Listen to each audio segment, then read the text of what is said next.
Привет! Напомню, меня зовут Светлана, и вы на моем канале «Свет вышивки». На календаре 30 июня 2022 года. И сегодня мне бы хотелось поговорить с вами о вышивке, поделиться итогами, впечатлениями. Многие из вас писали, что скучают по Джузеппе, Розочке. Я, признаюсь, тоже очень уже соскучилась по работе над любимой мелодией. Планирую приступить к ней, продолжить вышивку. Вот. Ну, показывать мне сейчас вам нечего, потому что 24 февраля, конечно, проснувшись в 5 утра от звуков разрывающихся снарядов, вышивка не то что отошла на последний край, она вообще растворилась, перестала существовать для меня на тот момент. Вот. Февраль совсем не помню, как закончился, как март прошел. Даже не понимаю, а был ли март совсем. Долго было холодно, такое было ощущение, что природа, понимая, что мы лишились весны, так сказать, наступления весны.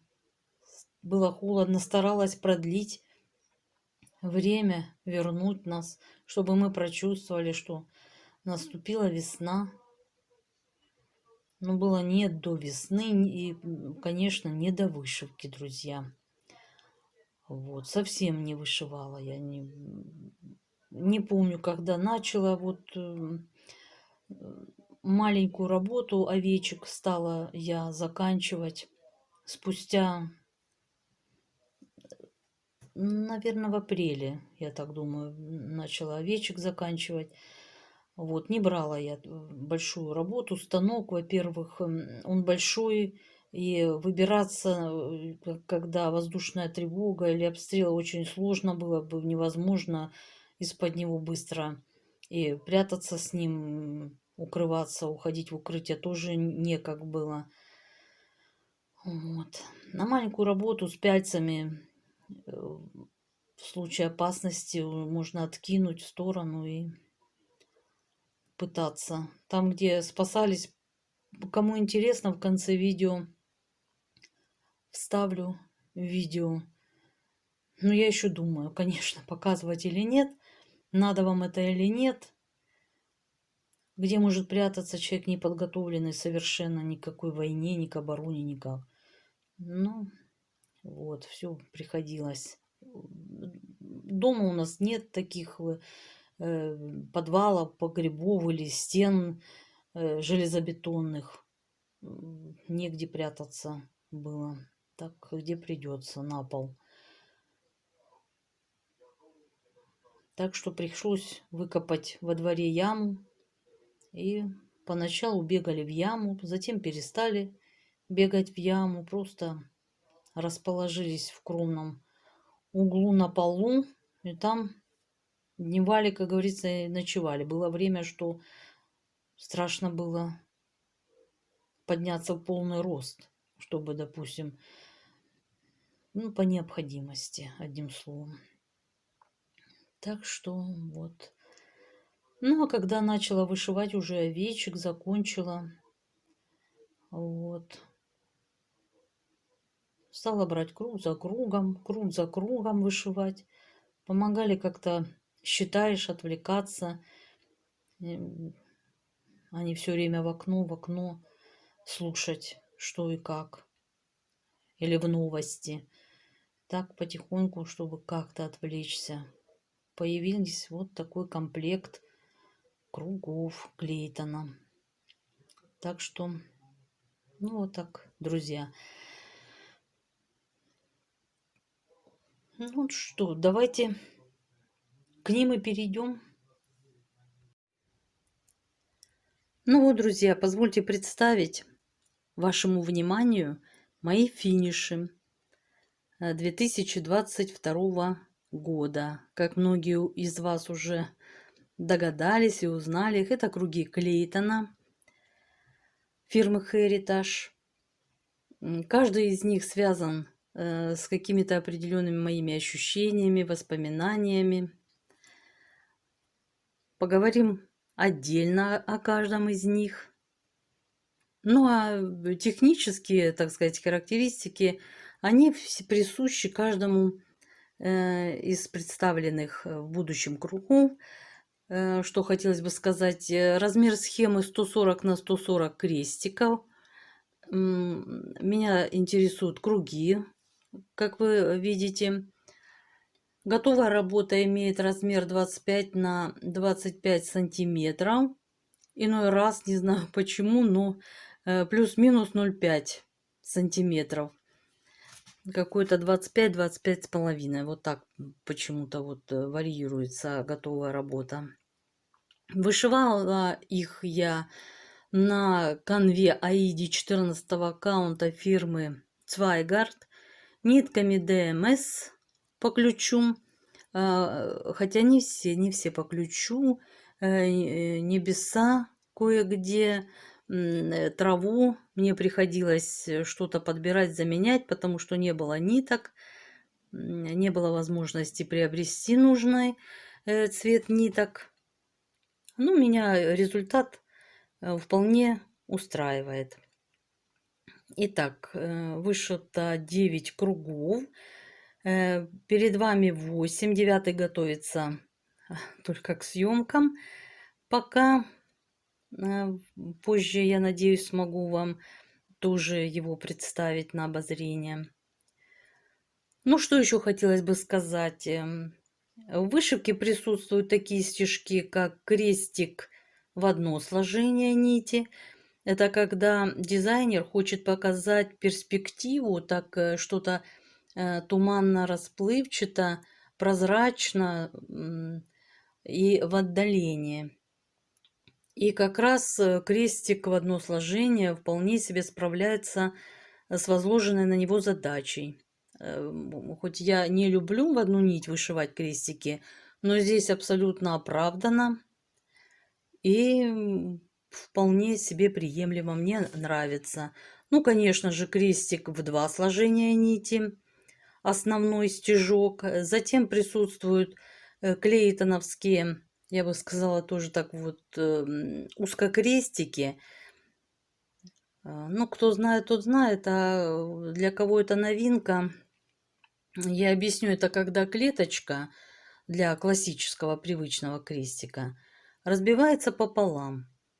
То ли по горизонтали, по вертикали может разбиваться и заполняется только крестиком по клеточке. Да, вот такой узкокрестик, он своеобразный, но очень помогает дизайнеру сделать картинку более приближенной к натуральному.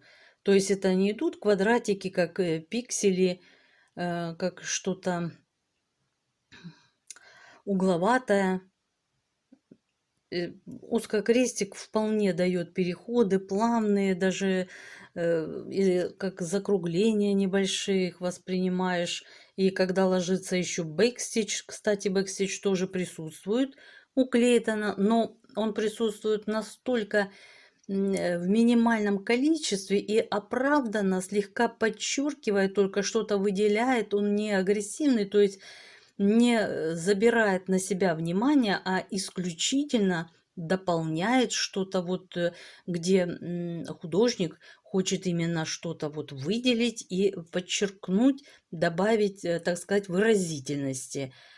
В особых случаях это там крыши домов, там трубы, шпросы на окнах, тоже обозначают трава, травиночка, веточки у дерева. И все, его немного, и он понятен, не напрягает, вышивается тоже в одну ниточку. Нормально. И вот, конечно, еще такие стежки присутствуют у Клейтона, которые я не очень полюбляю, так сказать. Это 1/4 крестика, 3/4 крестика. Да, они, конечно, вносят свою нотку, изюминку в дизайн, в вышивку, делают ее более плавной, понятной, заполняют где надо участок, то есть тоже нет какого-то вот квадрата, прыжка с квадрата на квадрат, где пытаются иной раз что-то перекрыть бэкстичем, как-то немножко сделать плавнее линии. Вот 1/4, 3/4 крестика вполне справляются со своей задачей, делают плавные переходы, ровненько, красиво все подчеркивают. Замечательные. Стежки сложные, я их, конечно, не люблю. Особенно у меня вот, я вышивала 9 осенний, ну, к нему когда дойдем, я скажу, ну так, чтобы не забыть, да, там много птиц у воды, над водой, в полете, и вот размах крыльев, где-то клювик, где-то тельце птичьи, и вот эти бесконечные, белым по белому, птицы белые. Я решила все-таки вышивать сначала птиц, а не фон. Почему? Чтобы легче было крепить нитку. Ну вот я вышивальщица многоцветных работ. Все, я не могу себя перебороть и там как-то что-то с изнанки там выдумывать красиво, чтобы не видно было крепление нитки или еще что-то. Я шуровала как в многоцветках, делала микрозакрепку в конце, в начале, вот поэтому птички у меня, чтобы не нужно было что там переворачивать. Я вышиваю на лапке. Вот сейчас покажу вам лапку. Ой. Вот такой держатель пялец. Также держатель телефона. Я вышивала по схеме в электронном приложении Сага. Да, и, кстати, друзья, хочу сразу, вот, коль затронули эту тему по саге, там в схемах, ну, я не знаю специфику, я никогда схемы не разрабатывала, но я понимаю, что какая-то сложность в том, чтобы обозначить узкокрестик. В саге обозначается как два петита, петит маленький крестик, как будто бы вот в классическом квадрате крестика 4 петита маленьких крестиков. И там они обозначают, вот, допустим, может и 4 обозначаться, и 2 по сторонам, там, или сверху и снизу. Так вот, чтобы вдруг кто-то, чтоб не ошибся, это все узкокрестики. Их нужно просто забивать пол клеточки классического крестика, но никак не 4. Во-первых, вам будет и сложнее вышивать, и оно ни к чему, и дизайнер задумывал узкокрестик, значит, все, половинки вот эти крестообразные. Невозможно сказать полукрестик, потому что полукрестик это одно направление выкладывается, да, в вышивке. А это именно крестик в полуклеточке, на половине клеточки выкладывается. Ну, я знаю, что многие, конечно, электронные схемы сверяют с бумажными, чтобы нигде не было ошибок и все. Ну, друзья, это не про меня. Я, нет, ломать глаза и сличать, что-то сверять, не. Я включила и пошла вышивать. Результат меня устроил. А что еще? Это вот самое главное. Ну вот, вроде бы я вам все сказала. Вышиваю я иголочкой 28 номера. Да, друзья, вышиваю я и на 14 каунте. Вот как привыкла на 18 аиде вышивать 28 номером. Все. Я, ну, кто к чему привык, тот, конечно, таким номером и вышивает. Тут я не думаю, что какие-то сказать, что перетиралась ниточка от того, что иголочка тоненькая и просто проваливалась в эту дырочку 14 каунта. Ничего не перетирается, ниточки ДМС, как я уже вам в начале видео сказала. меня устраивает. Ну, вот так, привыкла. Не могу. Пробовала я, понимаю, что да, вот 14 канва, надо 24 или 26 хотя бы номер иглы. Ну вот, она у меня неповоротливая. Дело привычки. Ну все, друзья, теперь я э, предлагаю вам теперь перейти к обзору, да, непосредственно каждой картины вышитой. Вот, какие воспоминания, какие ощущения связаны у меня с этой картиной, почему тот или иной дизайнер, дизайн, ну, одним словом, хочется с вами, ну, чем-то поделиться. Итак, друзья, немного истории, почему мною был выбран именно этот сюжет овечки зимой. Ну, скажем так, недавно просмотрел английский сериал «Все создания большие и малые», и он оставил в моей душе неизгладимый след своим юмором, душевностью, теплотой, добротой. Главный герой сериала и книги Джеймс Хэриот. Джеймс Хэриот, настоящее имя Джеймс Альфред Уайт, это британский ветеринарный врач и писатель. Родился 3 октября 1916 года в графстве Тайн-энд-Уир в Рокере, недалеко от города Сандерленда. Детские и юношеские годы будущего писателя прошли в Глазго, где он получил начальное образование и окончил ветеринарный колледж. Место ветеринара в то время получить было достаточно сложно, но Джеймсу повезло, и его взял помощником ветеринара в город Тирс, который находится в графстве Йоркшир, Дональд Синклер, к тому времени опытный ветеринар. Здесь началась практика Джеймса. Именно здесь прошли зрелые годы будущего автора книг о животных. Здесь он в 1941 году женился на Джоан Кэтрин Данбюри.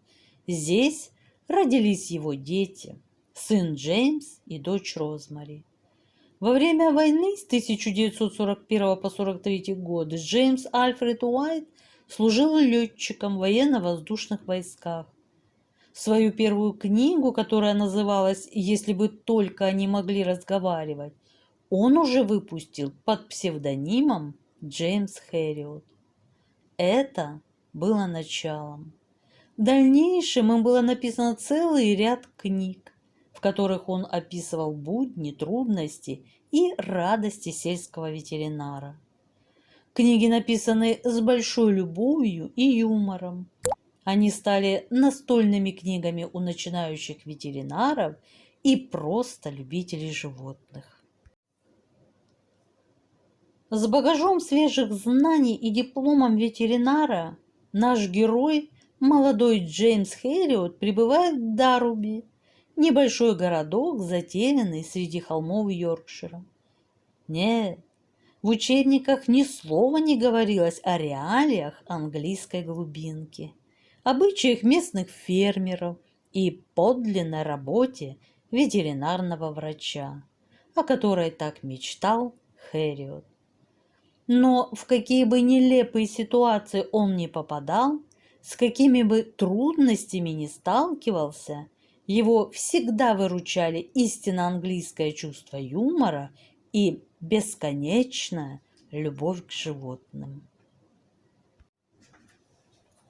Нет, авторы учебников ничего об этом не писали, подумал я, когда очередной порыв ветра швырнул в зияющий дверной проем вихрь снежных хлопьев, и они облепили мою голую спину.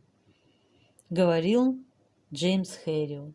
Я лежал ничком на булыжном полу в навозной жиже. Моя рука по плечу уходила в недра тужащейся коровы, а ступни скользили по камням в поисках опоры. Я был обнажен по пояс, и талый снег мешался на моей коже с грязью и засохшей кровью.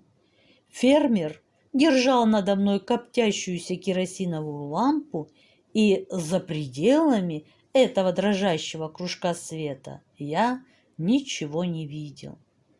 Нет, в учебниках ни слова не говорилось о том, как на ощупь отыскивать в темноте нужные веревки и инструменты, как обеспечивать асептику с помощью полуведра еле теплой воды, и о камнях, впивающихся в грудь. О них тоже не упоминалось. И о том, как мало-помалу немеют руки, как отказывает мышца за мышцей, перестают слушаться пальцы, сжатые в тесном пространстве. И нигде ни слова о нарастающей усталости, о щемящем ощущении безнадежности, о зарождающейся панике. Я вспомнил картинку в учебнике ветеринарного акушерства. Корова невозмутимо стоит в сияющем белизной полу, а элегантный ветеринар в незапятнанном специальном комбинезончике вводит руку разве что по запястье. Он безмятежно улыбается, фермер и его работники безмятежно улыбаются, даже корова безмятежно улыбается. Ни навоза, ни крови, ни пота, только чистота и улыбки. Ветеринар на картинке со вкусом позавтракал и теперь заглянул в соседний дом к телящейся корове, просто развлечения ради, так сказать, на десерт. Его не подняли с теплой постели в 2 часа ночи. Он не трясся, борясь со сном 20 километров по оледенелому поселку, пока, наконец, лучи фар не уперлись в ворота одинокой фермы. Он не карабкался по крутому снежному склону к заброшенному сараю, где лежала его пациентка. И так далее, друзья. Вот отрывок из книги Джеймса Хэриота. Одним словом, друзья, наш Джеймс будет сталкиваться с трудностями неоднократно, но, к его чести сказать, он будет с достоинством из них выбираться, справляться, всегда с юмором.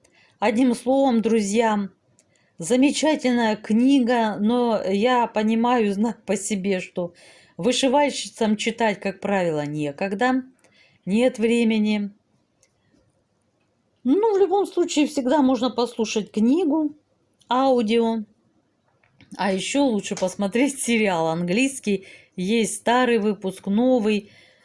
Я уверена, вам будет очень интересно. И это замечательно вас отвлечет от тяжелых мыслей, от обстановки окружающей нелегкой. Ну, я думаю, теперь время перейти к следующему сюжету. Вот, ну, теперь мы можем с вами поговорить о следующей картине. Ветряные мельницы. Почему данный сюжет? Ну, здесь, конечно, все просто, все символично.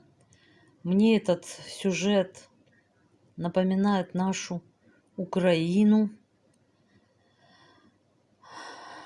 Цвета флага, голубое небо, поле спелой пшеницы золотой, да, как наш флаг желто-блакитный.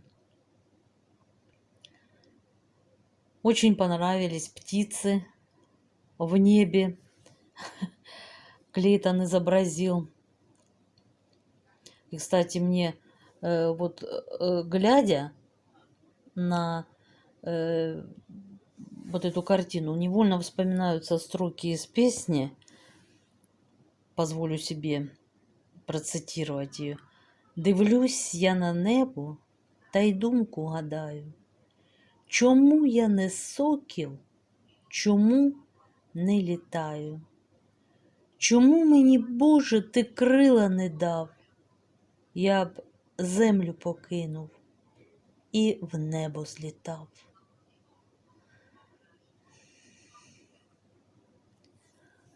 Да, частенько эти слова на ум приходили, особенно стоя в яме. Я вам ее, кстати, покажу, так называемое убежище. Ну, если кому интересно, в конце видео.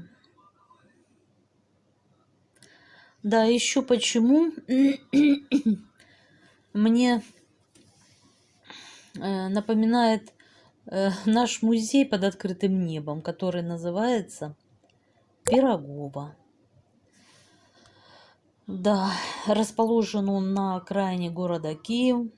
Официальное название музея – Национальный музей народной архитектуры и быта Украины.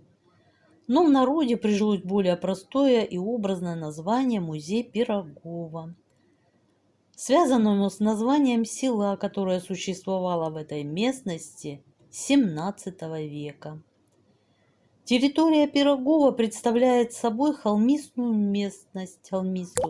Кстати, друзья, я буду одну за одной картинки выводить на экран, чтобы вы знали, можете отвлечься ненадолго. Я не буду сильно задерживать, чтобы без звукового сопровождения.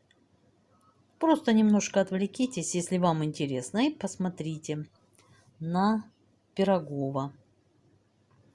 Так вот, территория Пирогово представляет собой холмистую местность площадью 150 гектаров, на которой расположено более 300 экспонатов, собранных по всей территории страны.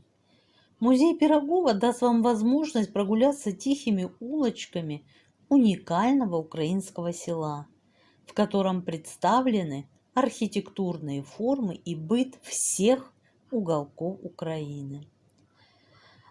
Да, друзья, давно я уже там не была. Ой, даже не знаю. Ну, наверное, лет 7 точно. Вот, мне очень нравилось там отдыхать, взять покрывальце, перекус, прогуляться там, устроить, отдохнуть, пикничок устроить. Вот, на природе, окруженной спокойной атмосферой старинного украинского села. Да, мне очень нравилось отдыхать в уголке, который представляет, уголок, там представлена Полтавская область. Домики, это мои предки из-под Полтавы. Так что мне очень интересно было там отдыхать. Вот так. И, кстати, для влюбленных там существует возможность провести обряд венчания в одной из действующих старинных деревянных церквей. Вот так. Очень интересно.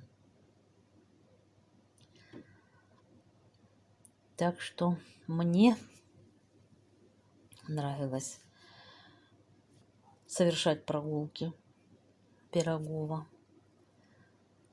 Ну вот, друзья, теперь предлагаю перейти к истории следующего процесса. Ну вот, теперь поговорим о третьем сюжете. Называется «Деревушка у озера». Но здесь у меня стойкие ассоциации с телесериалом, конечно же, «Отец Браун». Сейчас я выведу на экран картинку, вот, и на которой отец Браун стоит как раз у здания,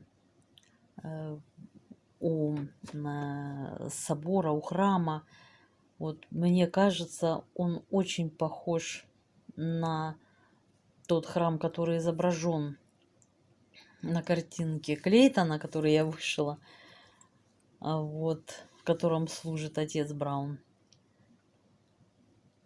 Ну вот, смотрела сериал, и 1 к 1 эти здания. Это детективный сериал телеканала BBC о священнике отце Брауне, ведущем расследование в небольшой английской деревне в 50-х годах XX века. Так вот, наш главный герой, отец Браун, служащий приходским священником в католической церкви Святой Марии, увлекается раскрытием убийств с помощью не только наблюдательности и логики, но также и с пониманием человеческой природы.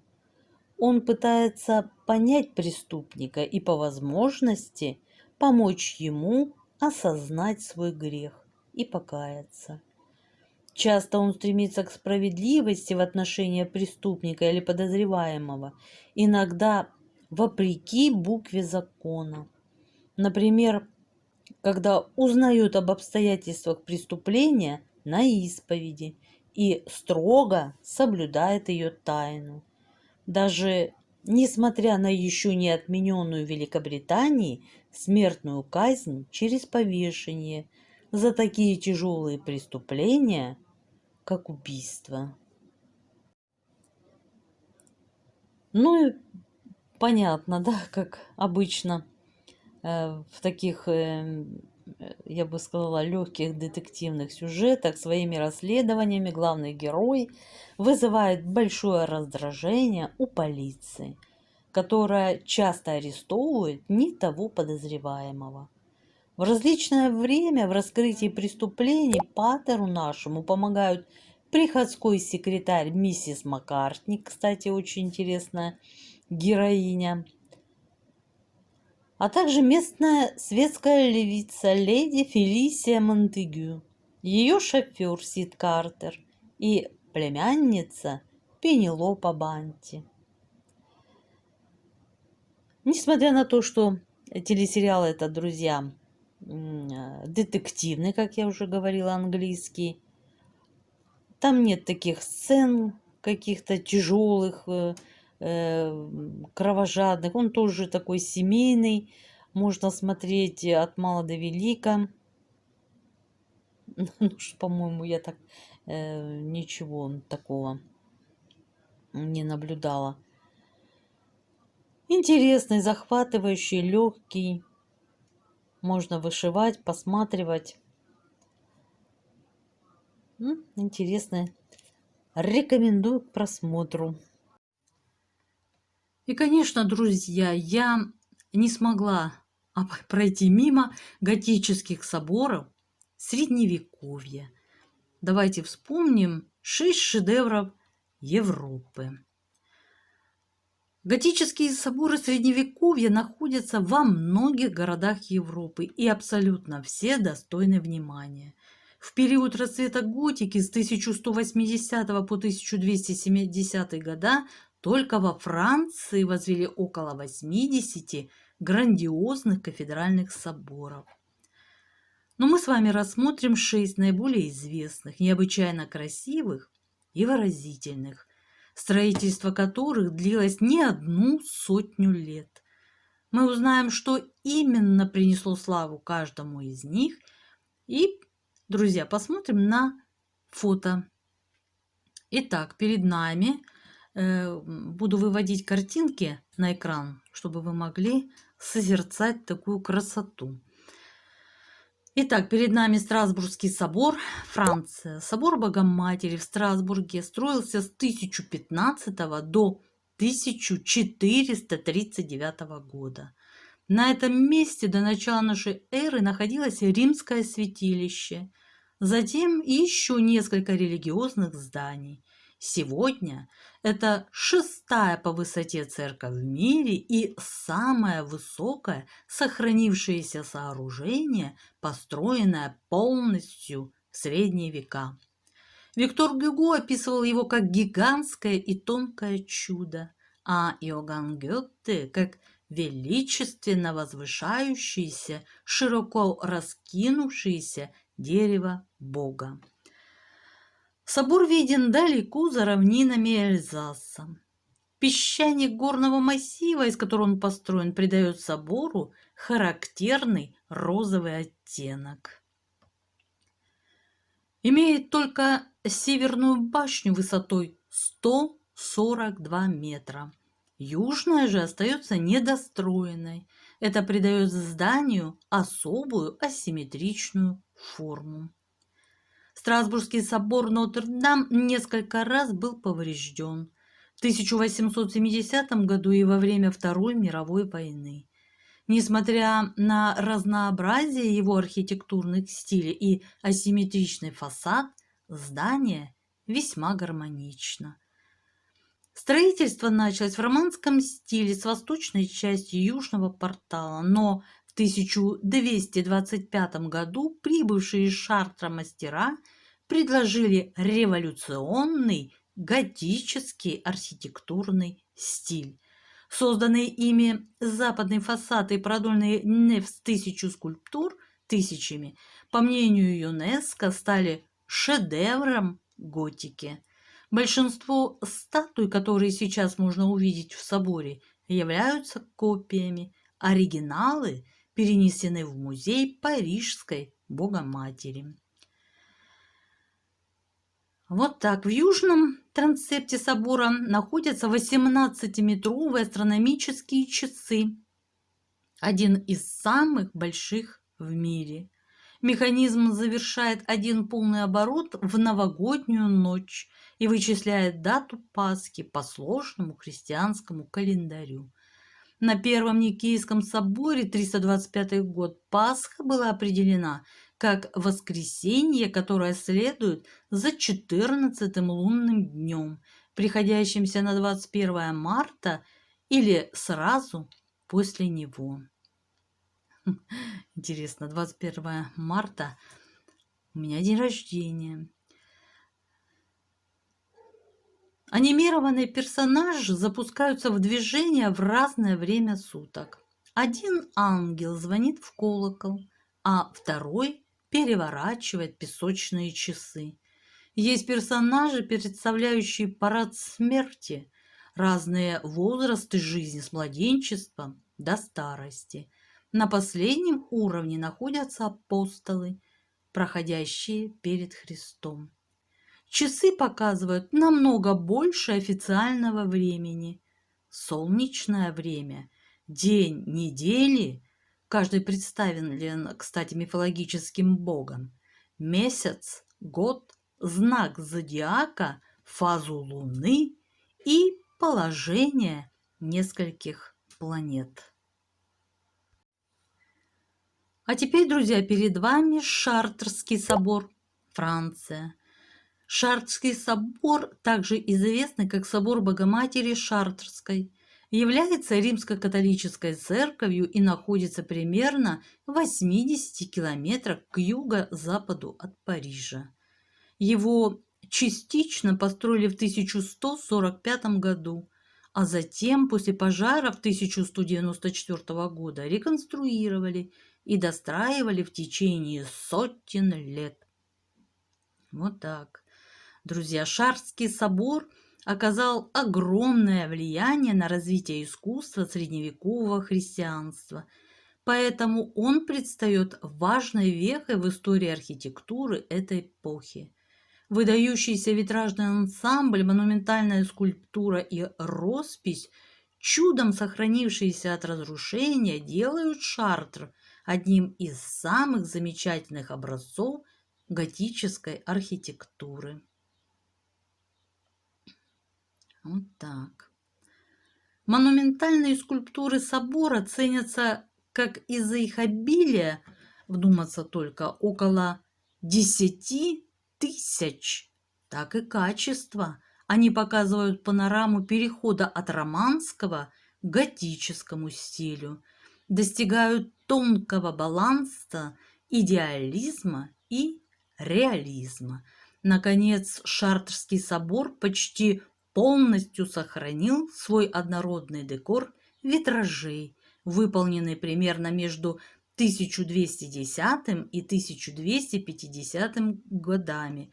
К этому следует добавить 3 витража XII века над Королевским порталом и большие розы XIII века на 3 фасадах. На западе страшный суд, на севере прославление Богородицы, на юге прославление Христа. Осветили собор в 1260 году. Гармоничный, даже в незавершенном виде силуэт здания, из 8 запланированных башен есть только 2, делает его одним из наиболее почитаемых в мире. Шартрский собор занимает замечательное положение на равнине Босс, построенной на месте святилища друидов. Он не нарушил баланс архитектурного искусства с ландшафтом.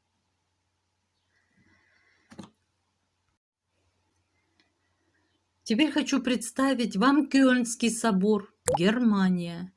В Северной Европе нет больше готической церкви, чем величественный собор святых Петра и Марии в Германии. Первоначальный проект Герхарда фон Рилли полностью воплощен строителями в течение 632 лет. Да, получив мощи 3 волхвов, 3 королей у западных христиан, архиепископ Райнальд фон Дассель задумал строительство более достойного собора для такой значительной реликвии, чем старый романский. В 1248 году началась грандиозная, даже по нашим временам, стройка. Она продолжалась с небольшими остановками до 1560 года. Ой-ой-ой. За основу был взят образ французского Амьенского собора. Затем из-за финансовых и социальных проблем в обществе возведение собора заморозили. Армия французской революции в 1790 году вошла в Кёльн и, отобрав у духовенства собор, устроила там конюшню. Прусский король Фридрих Вильгельм IV в 1842 году на волне патриотизма и возрождения интереса к готике постановил завершить начатое дело. Окончательный вид собор в Кёльне приобрел в 1880 году. Установленный колокол, отлитый из захваченных французских пушек, своим звоном возвестил о наступлении новой истории города. Площадь витражных окон составляет 10 тысяч квадратных метров. Это в 3 раза больше, чем в Шартре. Снаружи украшенный изящными аркбутанами, пилястрами, галереями и сквозными решетками, а также пластичными скульптурами, он заставит плакать от восхищения, друзья, любого. А теперь, друзья, перед нами собор Святого Вита, Прага, Чехия. По повелению Карла IV на месте древней базилики романского типа в 1334 году заложили этот великолепный памятник готической архитектуры. Прошло 585 лет до освящения собора в 1929 году, но строительство еще продолжалось. Говорят, что стоит он на месте древнего святилища Свентовита, бога победы и земледелия у западных славян. Поэтому и название носит созвучное с ним.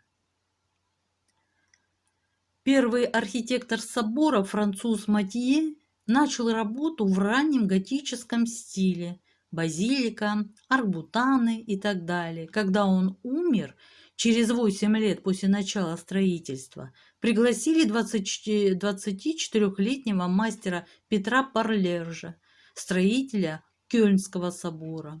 Он в основном завершил восточную часть конструкции в позднеготическом стиле, окружив ее боковыми часовнями. самый большой и самый красивый предел часовни Святого Вацлава. Его стены украшены позолоченными панелями с полированными плитами из полудрагоценных камней.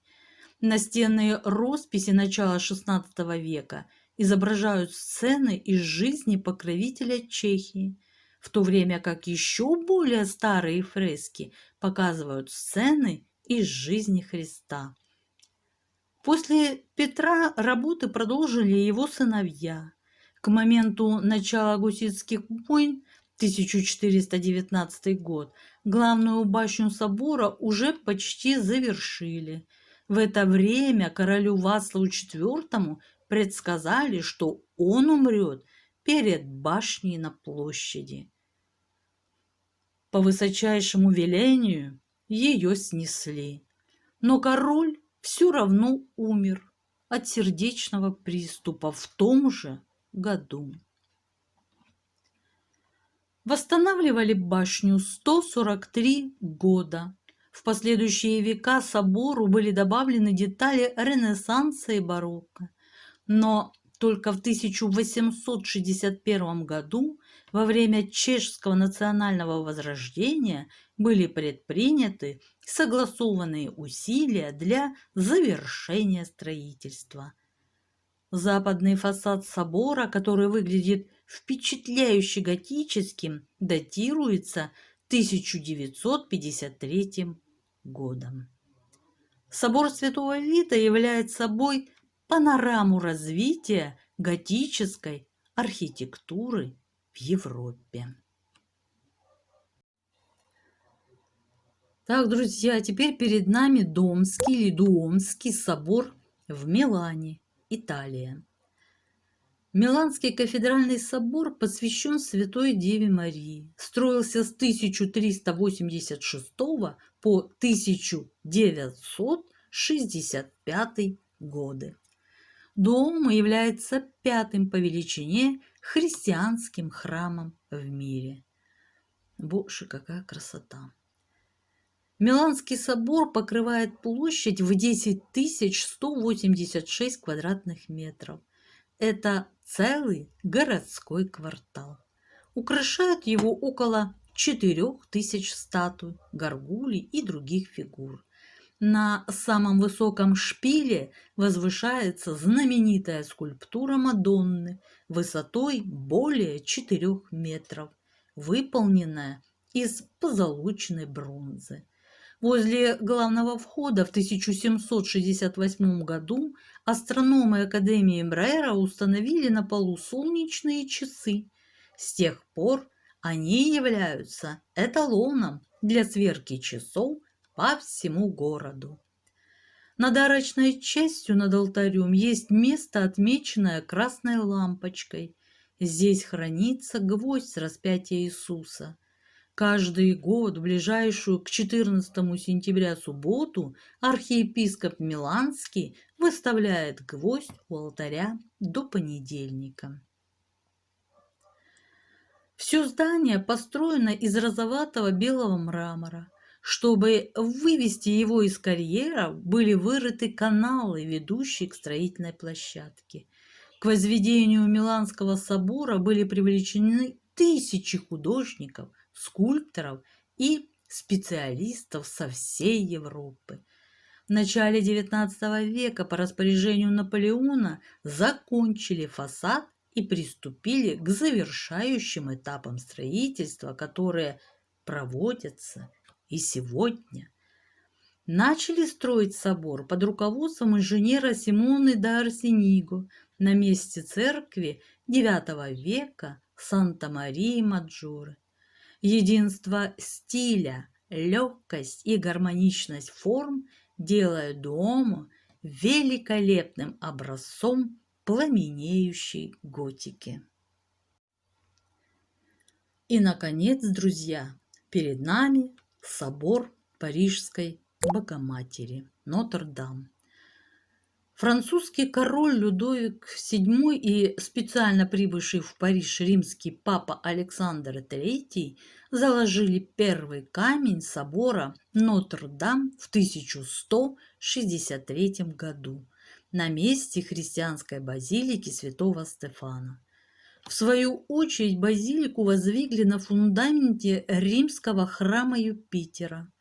Много веков спустя, в 1804 году, тоже в присутствии папы, в Нотр-Даме короновался Наполеон. Собор Парижской Богоматери, завершенный к 1351 году, считают важным примером французской готической архитектуры, скульптуры и витражей. Это только начало готики, поэтому мы видим много горизонтальных линий. После завершения собора в последующие века он часто менялся. В 1790-х годах Нотр-Дам подвергся осквернению во время Французской революции. Большая часть его религиозных образов была повреждена или уничтожена. Величавая ясность и размеренность архитектуры вдохновила Виктора Гюго на написание одноименного романа в 1831 году. Вскоре после его публикации интерес к зданию возродился. Крупный реставрационный проект начался в 1845 году и продолжался 25 лет. Начиная с 1963 года фасад собора был очищен от вековой сажи и грязи, вернув ему первоначальный цвет. Очередная кампания по очистке и реставрации велась с 1991 по 2000 год. Со времен Средневековья сохранились витражи только в розе главного входа и двух розах трансепта. Нотр-Дам является местом хранения тернового венца Спасителя. В начале XIII века король Франции Людовик IX за половину годового бюджета страны выкупил заложенную в Венецианский банк святыню. Оказалась она в таком положении, потому что константинопольскому императору Балдуину II требовались деньги, чтобы расплатиться с кредиторами. В первую пятницу каждого месяца совершается торжественный вынос тернового венца Христова. И немножко, друзья, о причинах столь долгого строительства готических соборов Средневековья. Готические соборы Средневековья возводились в основном в период с конца XII по начало XVI века. Шестерку самых известных долгостроев, так называемых, мы с вами рассмотрели. А причинами были банальная нехватка денег, эпидемии и войны, смена власти и политические интриги. Основным финансовым источником строительства культовых сооружений и в те времена были пожертвования. Если вспомнить неоготику, то можно назвать свежий долгострой – это незаконченная церковь Саграда ла Фамилия Антонио Гауди. С начала строительства прошло более 120 лет.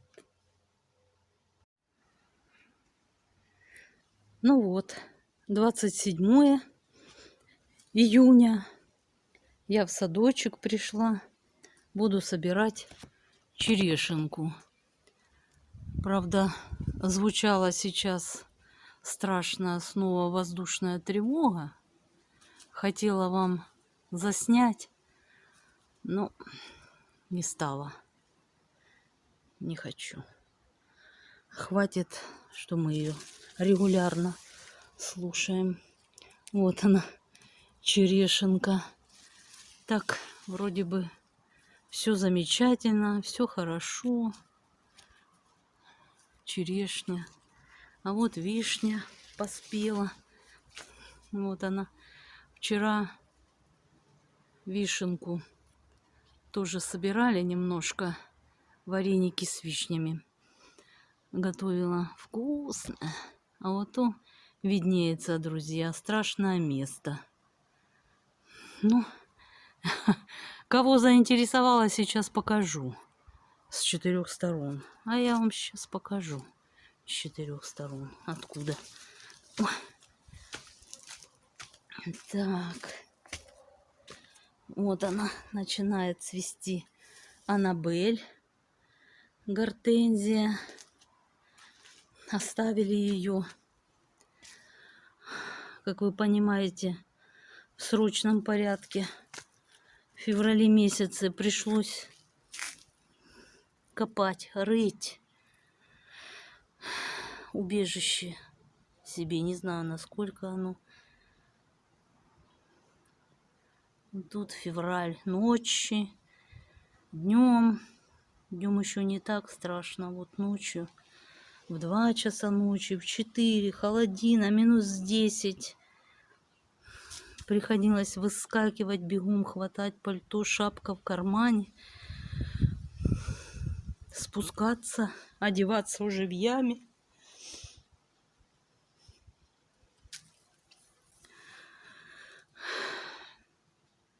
Ну так. Хотите спустимся? Сейчас спущусь, чтобы вам показать такое счастье. Не знаю, правда, мне надо 2 руками держаться. У меня вот это с больными коленями, ребята.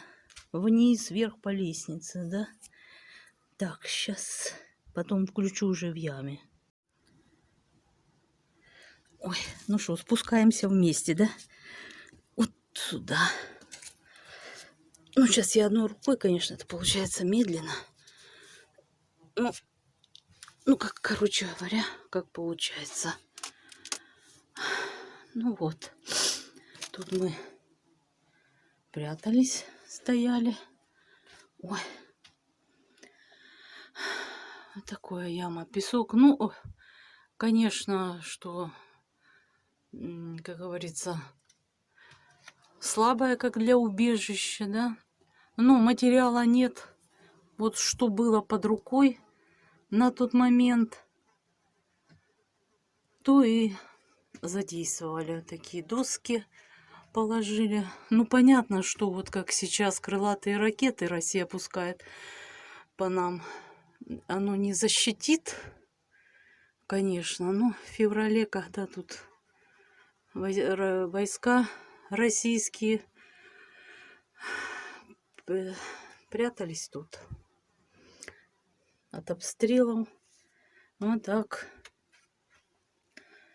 стоишь, неизвестно сколько времени. Не обрезали мы вот эти корешочки никакие, вот оставили все как есть. Они помогают землю удерживать, потому что сыпется только какие-то содрогания и, понятное дело, обваливается. Ну вот такое убежище, если можно так. Ну, на прочность мне бы его не хотелось, конечно, проверять. Ну, за неимением, как говорится. Ну, нет у нас подвалов, нет у нас погребов, рядом нет никаких бомбоубежищ. Так что, ну вот, что смогли, как говорится. Вот. Зимой, конечно, на поверхности -10. Здесь спускаешься, не так мороз, чуть теплее. Летом, вот сейчас спустилась, прохладней. Да, это я сколько не спускалась, господи. Вам снять. Мы сейчас не прячемся уже в убежище, потому что, ну, куда от ракеты, от самолета?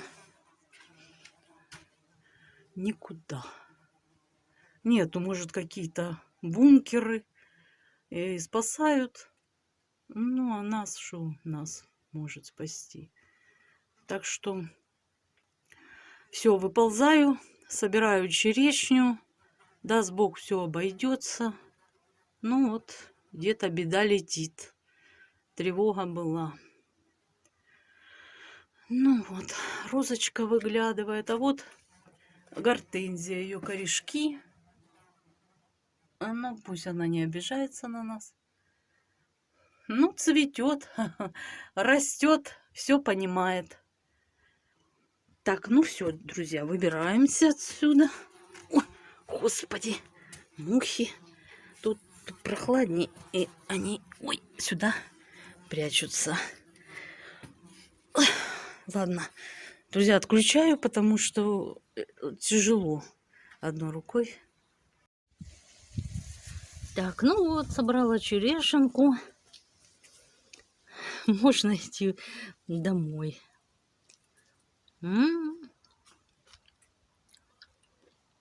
Сладенькая. Темненькая. Ну, правда, телефончик показывает такую ярко-красненькую, как зеленоватую, но она спиленькая. Сегодня дождь передаю, думаю, еще пойдет, позбивает. Жалко будет. Ну так.